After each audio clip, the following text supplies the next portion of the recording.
അസ്സലാമലൈക്കും. എന്തൊക്കെയുണ്ട് വിശേഷങ്ങളൊക്കെ? ഞാൻ ഇന്ന് എൻ്റെ ടെറസിൻ്റെ മുകളിൽ വെച്ച ഡ്രാഗൺ ഫ്രൂട്ടിൽ ഒരുപാട് ഫ്ലവർ വരാനുള്ള മുട്ടുകൾ വന്നിട്ടുണ്ട്.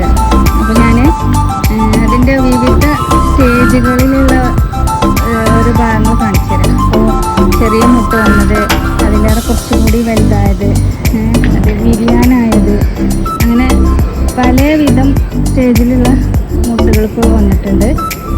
ഒരുപാട് ഫ്ലവേഴ്സ് വരുന്നുണ്ട് ഇപ്രാവശ്യം. ഞാനിപ്പോൾ ഇത് വെച്ചിട്ട് 2ാമത്തെ വർഷമാണ്. അപ്പോൾ ഈ വർഷം ഒരുപാട് കായപിടുത്തം കാണിക്കുന്നുണ്ട്. അപ്പോൾ ഞാൻ കാണിച്ചു തരാം എങ്ങനെയൊക്കെയാണ് ഇതിൻ്റെ ഓരോ ഭാഗങ്ങൾ.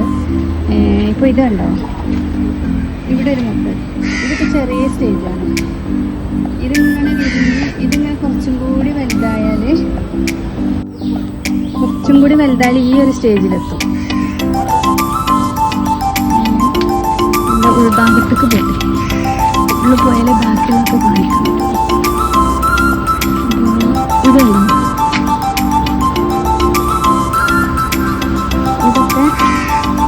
ഇതൊക്കെ ഫസ്റ്റ് സ്റ്റേജാണ്.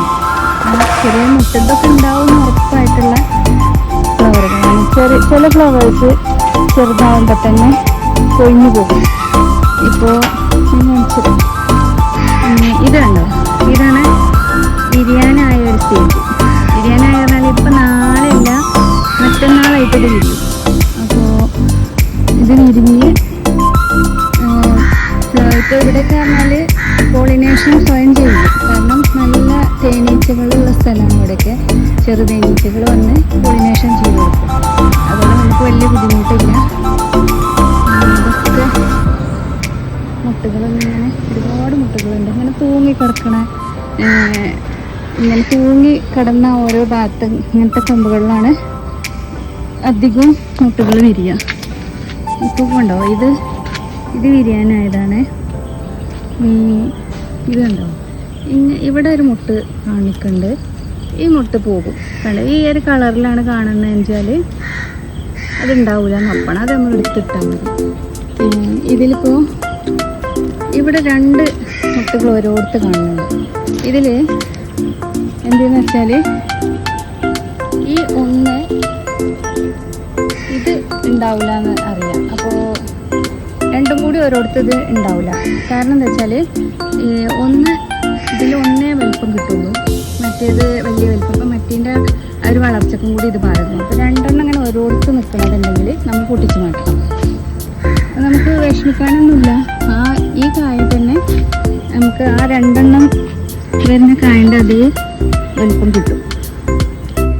പിന്നെ ഫ്ലവർ വിരിഞ്ഞ് ഈ ഒരു സ്റ്റേജിൽ നിന്ന് വിരിഞ്ഞ് അടുത്തൊരു സ്റ്റേജിലേക്ക് എത്തുന്നത് കായായിട്ടാണ്. അപ്പോൾ ഫ്ലവർ ചാടിയത് പൊതിന്ന് ഒക്കെ കഴിഞ്ഞ് കായായി വന്നിട്ടുണ്ട്. അപ്പോൾ ഇതാണ് ഇതിപ്പോൾ ഒരു 2 ആഴ്ചയിൽ കൂടെ കഴിഞ്ഞാൽ ഇത് നമുക്ക് നല്ല റെഡ് കളറിൽ കിട്ടും. റെഡ് കളറിലായത് ഞാൻ പിന്നെ ആ സമയത്ത് കാണിച്ചിട്ടുണ്ട്. അപ്പോൾ ഇതൊക്കെ അതേമാതിരി ഫ്ലവർ വിരിഞ്ഞ് വന്ന് കായായ ഇതാണ് ഇതിൻ്റെ അടുത്തൊരു സ്റ്റേജ് പറയുന്നത്. ഇതൊക്കെ അങ്ങനെ തന്നെയാണ്. അപ്പോൾ ഇതിപ്പോൾ നാളെയൊക്കെ ആയിട്ട് വിരിയാൻ നിൽക്കുന്ന ഒരു ഫ്ലവറാണ്.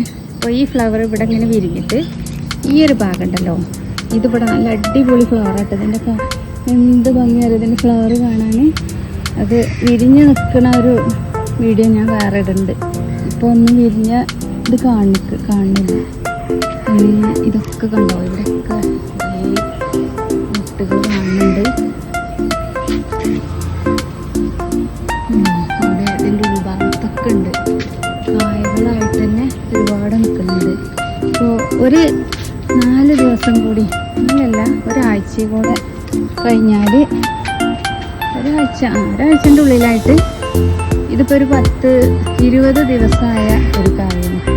ഇതിൻ്റെ പ്രത്യേകത എന്താണെന്ന് വെച്ചാൽ ഒരു ഫ്ലവർ വിരിഞ്ഞ് ഇപ്പോൾ ഇതിപ്പോൾ വിരിയാൻ നിൽക്കുന്ന ഒരു ഫ്ലവറാണ്. കാണിച്ചുതരാം. ഇതിപ്പോൾ ഒരു വിരിയാൻ നിൽക്കുന്ന ഫ്ലവറാണ്. ഇത് വിരിഞ്ഞ് കഴിഞ്ഞാൽ വിരിഞ്ഞ അന്നത്തെ ദിവസം മുതൽ പിന്നെ 28 മഴയില്ലാത്ത സമയത്തൊക്കെ ആണെങ്കിൽ 28ാം ദിവസം നമുക്ക് കറക്റ്റ് കായ റെഡ് കളറിൽ കിട്ടും. നല്ല മധുരമാണ്, റെഡ് കളറിൽ കിട്ടും. പഴുത്ത് വരും. അപ്പോൾ ആ ഒരു ടൈമിൽ നമുക്ക് പറിച്ചെടുക്കാം. നമ്മൾ 28ാം ദിവസം മഴ നല്ല മഴയൊക്കെയുള്ള ടൈമാണെങ്കിൽ 30 ദിവസമാണ് ഇതിൻ്റെ ഒരു കണക്ക്. ഇതിൻ്റെ ഒരു മൂപ്പ് പാകമാണ് കണക്ക്. ആ ഒരു സമയത്ത് നമുക്കിത് പറിച്ച് കഴിക്കാം. വേറെ ഉണ്ട് ഇവിടെയൊക്കെ കണ്ടോ, ഇതൊക്കെ കായി വന്നതാണ്. ഇതൊക്കെ ഇപ്പോൾ നമുക്ക് ധൈര്യമായിട്ട് ഉറപ്പിക്കാം, ഉണ്ടാവും എന്നുള്ളൊരു ഇത് ഉറപ്പ് വന്ന കായമാണ്. അപ്പോൾ ഈ ഒരു ഫ്ലവർ മൊട്ടും ഈ ഒരു മൊട്ടും കണ്ടോ, ഇത് ഏറ്റവും ചെറിയ സ്റ്റേജാണ് ഈ ഒരു മൊട്ട്.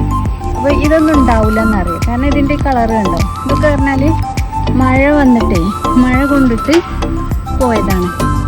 അതൊന്നും വിഷമിക്കാറില്ല, അതൊക്കെ നമുക്ക് അതിൻ്റെ ഇരട്ടിയായിട്ട് ഇനിയും ഇതിങ്ങനെ ഇപ്പോൾ ഓരോ കായ പറിക്കുന്നതിന് അനുസരിച്ച് അടുത്ത ഫ്ലവറുകൾ ഇങ്ങനെ വന്നുകൊണ്ട് അതാണിത്. ഇത് ഇനിയിപ്പോൾ ഒരു ഒക്ടോബർ നവംബർ മാസം വരെ ഇതിൽ കായകൾ ഇങ്ങനെ വന്നുകൊണ്ടിരിക്കും. ഈ ഡ്രാഗൺ ഫ്രൂട്ടിൻ്റെ പ്രത്യേകത അതാണ്. അപ്പോൾ അതിനനുസരിച്ച് നമ്മളൊരു 15 ദിവസം കൂടുമ്പോൾ കോഴിവളം ഒക്കെ ഇട്ട് കൊടുക്കണം. ചാണകം അധികം ഇട്ട് കൊടുക്കരുത്. ഇതിന് ഏറ്റവും കൂടുതൽ ആവശ്യം കോഴിവളമാണ്. കോഴിവളം ഇട്ട് കൊടുത്താൽ നന്നായിട്ട് കായ്ക്കും. മഴക്കാലം ആകുമ്പോൾ ഏറ്റവും നല്ലത് കോഴിവളമാണ്.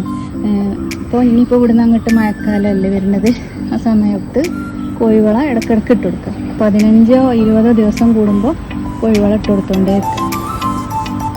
അപ്പോൾ എൻ്റെ വീഡിയോ എല്ലാവർക്കും ഇഷ്ടപ്പെട്ടു. എൻ്റെ ഡ്രാഗൺ ഫ്രൂട്ടൊക്കെ ഇഷ്ടപ്പെട്ടെങ്കിൽ എല്ലാവരും ലൈക്ക് ചെയ്യണം കേട്ടോ. ലൈക്ക് ചെയ്യണേ, ഷെയർ ചെയ്യണം. സബ്സ്ക്രൈബ് ചെയ്യാത്തവരൊക്കെ ഉണ്ടെങ്കിൽ സബ്സ്ക്രൈബ് ചെയ്യണം കേട്ടോ.